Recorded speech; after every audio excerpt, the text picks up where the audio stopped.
시청자 여러분 안녕하십니까. 파워인터뷰 진행의 곽경호입니다. 여러분들은 우리나라의 중소기업 수가 무려 301만 개나 된다는 사실을 알고 계십니까?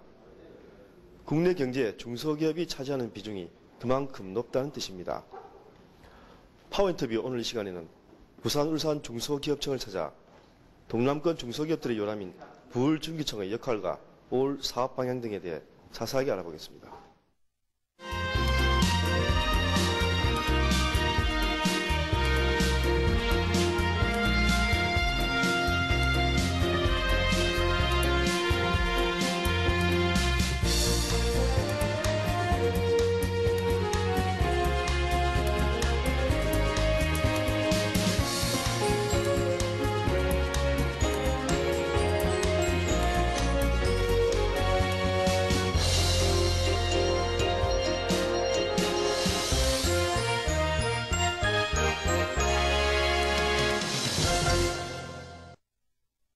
파워인터뷰 64번째 초대 손님으로 부산, 울산 중소기업청 김영호 청장을 모셨습니다. 김 청장님과 함께 지역 중소기업 전반에 대해서 자세한 말씀 나눠보겠습니다. 청장님, 안녕하십니까? 안녕하십니까? 네. 우리나라의 그 중소기업 숫자가 한 300만 개 이상 된다고 제가 알고 있는데, 그 많은 중소기업들한테 이 중소기업청이 이제는 없어서는 안 될 존재로 이렇게 인식이 되고 있지 않습니까? 우선 부산, 울산 중소기업청이 지역 중소기업들을 위해서 어떤 역할을 하는 곳인지 설명을 좀 해주시죠. 네, 저희 중소기업청은 일반적으로 청 단위 기관이 집행기관입니다만은 중소기업 정책을 수립하고 집행하는 이런 기관입니다. 그래서 지방청은 본청에서 수립한 정책을 직접 그 현장에 맞게끔 집행을 하는 이런 기관입니다. 그래서 중소기업이 겪고 있는 여러 가지 자금이라든지 인력이라든지 기술이라든지 수출이라든지 이런 애로사항의 경영 전반에 대해서 지원하는 종합행정기관이라고 할 수가 있습니다. 지난해 그 글로벌 금융위기 여파로 지역 중소기업들이 엄청 이렇게 고생을 했지 않습니까? 뭐 상반기에는 자동차가 어려웠고 하반기에는 조선업계가 이렇게 어려움을 계속 겪고 있는데 그와 관련해서 그 지역의 부산이나 울산 지역 중소기업들이 자동차나 조선산업에 연관 있는 기업들이 많지 않습니까? 때문에 그 타격이 아주 클 것 같은데 현재 상황이 어떤지 한번 진단해 주시죠. 작년에는 그 금융위기가 그 실물 경제로 그 전이가 돼가지고 전반적으로 우리 중소기업계가 상당히 어려움을 겪었습니다. 특히 그 울산하고 부산은 조금 상반된 그런 그 어려움을 겪었는데요. 상반기만 해도 울산은 그 자동차가 그 세계 경제의 시황이 안 좋아서 상당히 어려웠습니다. 그런 게 이제 후반기 들어오면서 미국의 GM이라든가 이런 그 빅3가 좀 몰락을 하고 또 도요타 사태 등으로 자동차는 그 생각보다는 그 지금 현재 호황을 걷고 있기 때문에 경기가 상당히 많이 풀렸다 이렇게 보고 있고요. 상대적으로 이제 부산은 그 조선 기자재 이쪽이 업종 비중이 많기 때문에 이 하반기에 오면서 잘 아시다시피 작년에 그 조선 수주가 거의 없었던 이런 상황 때문에 조선업계가 작년과 더불어서 금년에도 좀 어려움을 많이 겪을 걸로 이렇게 예상을 하고 있습니다. 지난해 그 경기가 어렵다 보니 지역 중소기업들한테 그 중소기업청이 많은 일들을 이렇게 하지 않았습니까? 그 가운데 특히 뭐 손에 꼽을 만한 뭐 성과가 있다면 한번 소개해 주시죠. 작년 이제 저희가 그 정말 예상치 못한 정말 미중위의 그런 경제 위기를 겪었기 때문에 민간이 상당히 투자 여력이 없었습니다. 그래서 정부가 재정을 많이 확대를 했고 또 금리 인하도 조치를 취했지 않습니까? 그래서 저희 그 지방청으로서는 이런 그 확장된 그런 그 정책 자금을 좀 조기에 집행하는 데 좀 초점을 많이 맞췄습니다. 그리고 금융기관이라든가 그 보증기관들이 대출이라든가 보증을 좀 그 보수적으로 운영하지 않도록 그렇게 해서 그 중소기업이 좀 유동성 위기를 겪지 않도록 하기 위해서 지역의 금융지원위라든가 저희가 또 금융애로 지원단들 이렇게 해서 전 직원이 그 현장에서 열심히 뛰어서 그 경제 위기를 좀 극복을 하는데 일조를 했다 하는데 좀 자부심을 가지고 있습니다. 그리고 무엇보다도 이제 그 2002년부터 그 울산의 중소기업들이 그 저희가 이제 거리상으로 멀기 때문에 그런 그 지원을 받는 애로사항이 많았습니다만은 그 울산 사무소가 또 새로 이렇게 신설이 돼서 또 그게 큰 보람이라고 이렇게 생각을 하고 있습니다. 올해도 그 중소기업들을 위한 다양한 이렇게 뭐 시책들을 펼 걸로 기대가 되는데요. 특히 그 가운데 그 지역 중소기업들이 이렇게 귀를 기울일 만한 뭐 유용한 시책 같은 게 있으면 소개를 해주시죠. 역시 이제 금년도 우리 경제가 가지고 있는 가장 큰 이제 과제가 일자리 창출입니다. 그래서 지금 특히 이제 청년 실업이 상당히 어려운데 기존 기업만 가지고는 이제 이 일자리 창출하는데 한계가 있습니다. 그래서 창업을 좀 활성화시켜야 되는데 통계적으로 보면은 그 일자리 창출의 3분의 1은 그 창업 기업들이 담당을 한다고 합니다. 그래서 저희 중기청은 이제 창업 기반을 좀 확충하는데 그 노력을 할 겁니다. 그래서 금년 상반기에도 그 집에서 인터넷으로 그 창업을 할 수 있는 재택 창업 시스템을 지금 구축을 해놓고 있고 또 그 중소기업들이 고용을 늘린 기업에 대해서는 정책자금 대출할 때 그 등급을 2단계를 그 상향 조정을 해서 좀 창업을 활성화할 수 있는 이런 기반을 좀 구축을 하고 있고 그 다음에 이제 그 청년들은 이제 구직에 어려움이 있습니다만은 또 한편으로 중소기업들은 그 구인난을 겪고 있습니다. 그래서 중소기업의 빈 일자리를 좀 채우는 이런 노력을 좀 해 나가려고 그렇게 하고 있습니다. 그리고 이제 두 번째로는 역시 우리 이제 중소기업들이 어떤 성장 잠재력을 좀 확충을 해야 되기 때문에 작년도에 저희가 이제 그 정책 자금을 대충 확충을 했습니다만은 금년에는 이제 좀 정책 자금을 많이 줄였습니다. 그럼에도 불구하고 R&D 자금은 대폭 늘렸거든요. 그래서 그런 부분에 대한 특히 이제 녹색 기술이라든가 기술 융합화 부분 이 부분에 대한 투자를 좀 확대를 해 나갈 계획입니다. 다음은 그 중소기업들이 아주 관심을 기울일 만한 질문을 하나 제가 드리고 싶은데요. 그 중소기업 정책 자금이 지금까지 뭐 다양한 제도 개선을 통해서 이루어지고 있습니다만은 아직까지도 그 재무제표나 담보 위주로 이렇게 지원이 된다 뭐 지적도 있는데 올해부터는 어떤 뭐 방식으로 또다시 개선이 될 수 있는지 한번 설명해 주시죠. 그동안 정부에서도 정책 자금은 가능하면 중소기업의 그 미래 장래성을 보고 이렇게 지원을 하려고 많이 노력을 했습니다. 그러나 실제로 그 집행하는 그 기관은 그 대출을 하고 떼일 염려 때문에 어쨌든 그 재무제표를 좀 보는 이런 경향이 많이 있었습니다. 그래서 저희가 작년에는 기술성이나 사업성으로 그 80%를 보고 그다음에 재무제표는 20%만 보도록 그 상당히 획기적으로 그 비율을 낮췄습니다만은 그럼에도 불구하고 그 재무제표 20%가 역시 대출할 때 그 중요한 요소로 작용을 했었습니다. 그래서 금년은 정말 획기적으로 재무제표는 오직 참고 자료만을 보고 정말 중소기업의 그 미래 장래성을 볼 수 있는 기술성과 사업성만 100% 보고 지원할 수 있는 이런 그 정책 자금을 하나 2,500억 정도를 그 신설을 했습니다. 그래서 정부가 좀 이 여타 금융기관들도 이런 그 담보 위주의 그 대출을 조금 탈피할 수 있도록 좀 선도적인 입장에서 이끌어 나간다는 그런 그 위치를 가지고 한번 이번에 그 시행을 해보려고 하고 있습니다. 최근 그 SSM이 있고 그 지역에서 가장 민감한 부분이 되고 있지 않습니까? 해결 방안이랄까요? 그 지역 경제를 위해서는 뭐 이 부분이 어떻게 돼야 된다고 보시는지 개인적 견해가 계시면 한 말씀 해주시죠. 대기업 유통업체들이 그동안 이제 대형마트 위주로 이렇게 영업 전략을 하다가 이제는 소비자의 그 소비 성향이 좀 바뀌다 보니까 골목 상권까지 그 SSM 형태로 지금 진출을 하고 있습니다. 그래서 그런 부분 때문에 우리 특히 이제 재래시장이라든지 그 골목 슈퍼들이 상당히 어려움을 겪고 있습니다. 그래서 저는 개인적으로는 그 대기업 유통업체는 가능하면 좀 외국의 유명 그 대형 마트들하고 좀 경쟁을 할 수 있도록 그 해외에 좀 많이 좀 진출을 해야 된다라고 생각을 하고 또 국내에서는 가능하면은 그 새로 개발되는 신도시라든지 이런 쪽으로 좀 진출을 하고 가능하면 골목 시장은 그 소상공인에게 좀 맡겨줬으면 하는 그런 바람입니다. 그리고 이제 이런 그 대형 마트들의 그 진출로 인해서 어려움을 겪고 있는 우리 그 골목 슈퍼를 위해서 금년도에 저희가 그 선진형 나들 가게라고 해서 일명 그 스마트 샵이라고도 합니다만은 이런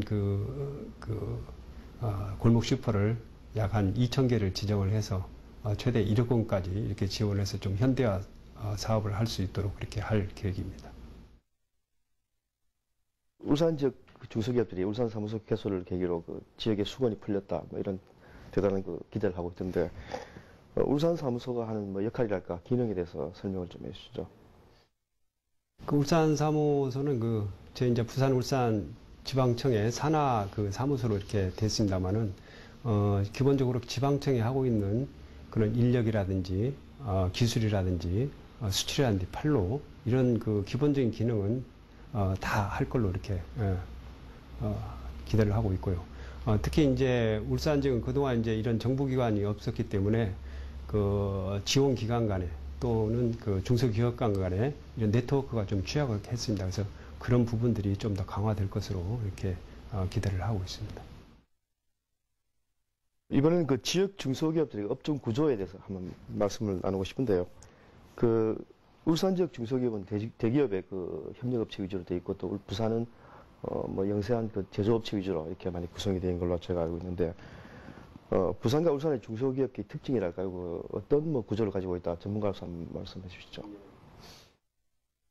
그 부산과 울산은 정말 상반된 그 산업 구조를 가지고 있다고 봅니다.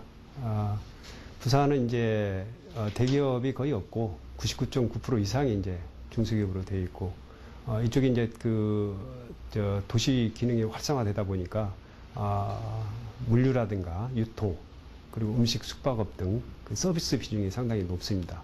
뭐 제조업 중에서는 조선 기자재라든지 그 다음에 자동차 기계 부품 그리고 신발, 섬유 이쪽 그 업종이 대다수를 차지를 하고 있습니다. 그리고 이제 이와 반대로 울산은 대기업 위주의 그 제조업 중심 이런 산업 구조를 가지고 있고, 특히 이제 조선과 석유화학 그리고 자동차가 생산액의 90% 이상을 차지하는 이런 중소기업이 어떻게 보면은 대기업의 의존적인 이런 형태를 가지고 있다 이렇게 말할 수 있습니다. 최근 국내 전 산업계가 그 녹색 산업이 가장 중요한 이렇게 화두로 떠오르고 있지 않습니까? 지역 중소기업들도 이 같은 패러다임을 따라가야 된다, 뭐 이런 생각을 갖게 되는데, 녹색 산업에 대한 지역 중소기업들의 움직임이 어떤지 한번 진단을 해주시죠. 지역 중소기업들도 녹색 산업에 대해서 굉장히 관심이 많습니다. 물론 이제 이 전통 제조업이 이제 어려움을 겪고 있기도 합니다만은 이 녹색 산업이라는 게 세계적으로 큰 흐름이기 때문에 이런 큰 흐름을 놓치지 않기 위해서 열심히 노력을 한 것 같습니다. 그래서 특히 부산의 경우에는 이 조선 산업이 조금 불황이다 보니까 이 업종과 그 연관성이 많은 풍력 쪽으로 좀 관심이 많아서 풍력 산업 쪽에 좀 투자를 많이 하는 것 같고, 울산은 이제 그 화학 업종이 상당히 그 중소기업들이 발전이 많이 돼 있습니다. 그래서 2차 그 전지라든지 그다음에 에너지 그 효율화하는 그런 산업이라든지 이런 쪽으로 조금 활발하게 움직이고 있습니다. 지난해 말부터 그 각종 그 경제 지표를 이렇게 살펴보면 뭐 경기가 살아나고 있다, 뭐 이런 분석도 나오고 있지 않습니까? 그 반면에 최근 부산 상공회소가 발표한 조사에 따르면 지역 중소기업들이 올해 그 신규 채용 인력을 지난해보다 한 30% 가량 줄이겠다, 뭐 이런 발표도 한 것 같은데, 그만큼 그 지역 중소기업들이 여전히 뭐 어려움을 느끼고 있다는 그 반증이 아니겠습니까? 어떻게 보십니까? 업종에 따라서 좀 차이가 있는 것 같습니다. 예를 들어서 이제 자동차라든가 철강이라든가 그다음 IT 이쪽 업종은 신규 채용을 좀 하려고는 이런 움직임이 많이 있는 것 같고, 조선이라든가 신발, 의류 이쪽 업종은 오히려 대기업이나 중소기업 구분 없이 좀 인력 구조 조정을 하려고 하는 이런 움직임을 볼 수가 있습니다. 지역 중소기업들이 뭐 이 같은 그 경제 어려움 속에서 그 경쟁력을 갖추기 위해서는 뭐 어떤 점들을 갖춰야 된다 이렇게 보시는지 견해를 한 말씀해 주시죠. 네, 이제 저희 나라도 이제 개방된 국가고, 특히 이제 세계 각국하고 그 FTA라는 그 자유무역 협정을 많이 하고 있기 때문에 세계 유수 기업과도 국내에서 경쟁을 해야 됩니다. 그래서 국내 중소기업도 이제는 경쟁력을 갖춰야 되는데, 저는 그래서 항상 한 3가지 정도를 우리 중소기업들에게 이야기를 합니다. 그 오픈 이노베이션이라고 해서 중소기업은 기술이나 자본, 그다음에 인력 모든 면에서 그 열악하기 때문에 외부의 우수한 자원을 좀 활용할 수 있도록 오픈 마인드를 가져야 된다는 거 하고, 그다음에 이제 지금은 이제 기술도 퓨전 시대입니다. 그래서 융합 시대이기 때문에 이런 융합 기술에 좀 많은 관심을 가지고, 특히 우리 그 부산, 울산은 전통 제조업이 발달된 지역이기 때문에 IT와 BT 이쪽하고 좀 접목을 잘 시켜서 부가가치를 높여야 된다는 거 하고, 그다음 마지막으로는 그 기술의 녹색화, 이런 그 세계 큰 흐름에 좀 잘 따라야 된다는 것을 좀 강조를 하고 있습니다. 부산, 울산 그 중소기업청의 청장으로서 그 향후 포부나 계획 같은 게 계시면 끝으로 한 말씀 해주시죠. 글쎄 이제 포부라기보다도 우리 지역 중소기업이 정말 그 기업하기 좋은 환경을 만들고 또 창업하기 좋은 인프라를 구축하는데 저희 청 직원들이 정말 중소기업과 한 가족에 대해서 허심탄회하게 이렇게 그 커뮤니케이션을 하고 노력하는 이런 모습이 좀 필요하다고 보고요. 또 그런 측면에서 노력을 계속해 나갈 것입니다. 우리 중소기업들이 이 지역에서 좀 그 히든 챔피언이 되고 또 강소기업이 돼서 이 지역의 그 젊은 인재들을 많이 고용을 하고, 그래서 같이 그 성장을 해 나가면은 이것이 선순환 구조로 돼서 지역 균형 발전에도 도움이 되지 않을까 이렇게 생각을 합니다.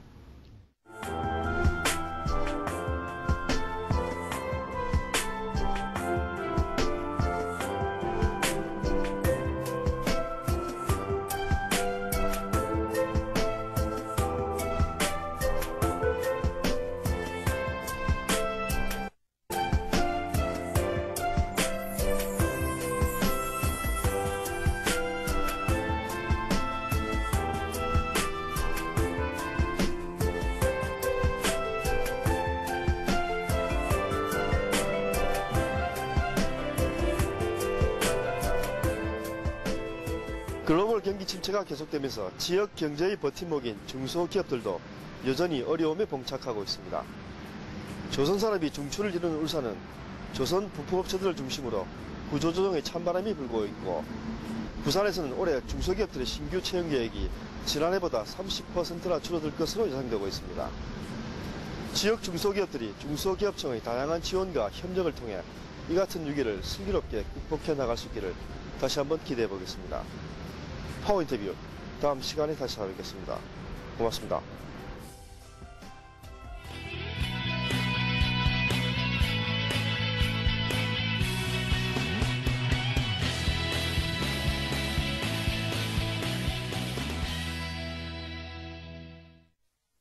부산항에 1년 만에 봄이 찾아왔습니다.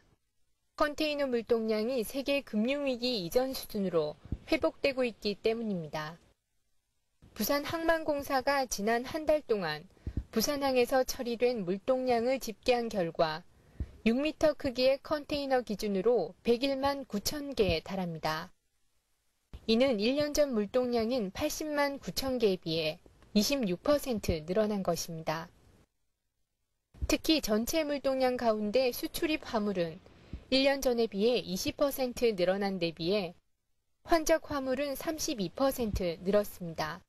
환적 화물의 경우 전액 외국 화주나 선사가 처리 비용을 부담하기 때문에 환적 화물이 많다는 것은 곧 외화 수입이 많아지는 것과 같기 때문입니다. 때문에 세계 금융위기로 물동량이 급감하면서 침체됐던 부산항에도 모처럼 활기찬 분위기가 감지되고 있습니다. 불과 1년 전만 해도 텅 비다시피 했던 부산항 부두와 대형 트레일러 이동조차 뜸했던 이곳에 컨테이너를 실어 나르는 대형 트레일러 소리로 시끌벅적해졌습니다. 작업 인부들의 손놀림 역시 바빠졌습니다. 현재 1, 2월 누계 기준으로 08년 월 평균 수준의 약 93% 정도를 회복했는데, 이 정도 이 추세로 간다 그러면 저희들은 한 하반기 이후로는 08년 수준을 넘어설 것으로 그렇게 내다보고 있습니다. 이 같은 분위기는 세계 해운 경기가 살아나고 있는 데다 최근 부산항 신안 컨테이너 터미널이 개장한 것도 영향을 미치는 것으로 보입니다. 해운 경기 회복세 속에 잇따라 개장하는 부산항 신안 컨테이너 터미널에도 물량이 몰리고 있고, 높은 생산성을 무기로 앞으로 더 많은 물량을 확보할 수 있을 것으로 기대를 모으기 때문입니다. 물량 감소로 그늘이 드리웠던 부산항이 활기를 되찾아가면서 부산 지역 경제에도 청신호가 켜지고 있습니다. 지역경제 매거진 유기아입니다. 지난해 신종 인플루엔자 때문에 개최가 연기됐던 제1회 울산 세계 옹기 문화 엑스포가 오는 9월 말 열리게 됩니다. 당초 126만 명으로 잡았던 관광객 목표도 70만 명으로 크게 낮추는 등 내실 있는 축제로 행사를 준비 중입니다. 울산 세계 옹기 문화 엑스포 조직위원회 측은 행사 일정은 오는 9월 30일부터 10월 24일까지 개최하는 것으로 확정했습니다. 장소는 외고산 옹기마을 한 곳에서 치르기로 했습니다. 행사 규모는 크게 축소되지만 숨쉬는 그릇, 미래를 담다를 주제로 그린 엑스포를 실현해 문화도시 브랜드화를 실현하고 외고산 옹기마을을 세계적인 옹기 메카로 집중 부각시킬 예정입니다. 행사는 가마와 회관, 옹기문화관, 주거시설 등이 있는 옹기마을 중심의 순 공간과 마을 주변 공원지구의 쉼 공간으로 크게 나눠 개최할 예정입니다. 우리 전통 옹기 문화와 그 옹기 마을의 특성을 보다 더 잘 보완할 수 있는 프로그램을 강화를 하고 또 지난해 저희들이 준비하면서 쌓아왔던 경험과 노하우를 토대로 해서 그 마을이나 공원지구 모든 행사에 대해서 선택과 집중을 통해서 저희들이 지난해 준비해오던 행사보다는 더 깊이가 있고 또 질적으로 한 단계 더 업그레이드된 평가를 받을 수 있는 그런 행사를 준비해 나가겠습니다. 울산 세계 옹기 문화 엑스포가 지난해 개최 직전 연기됐던 아픔을 딛고 세계적인 문화 엑스포로 자리 잡을 수 있을지 관심이 집중되고 있습니다. 지역경제 매거진 곽경호입니다.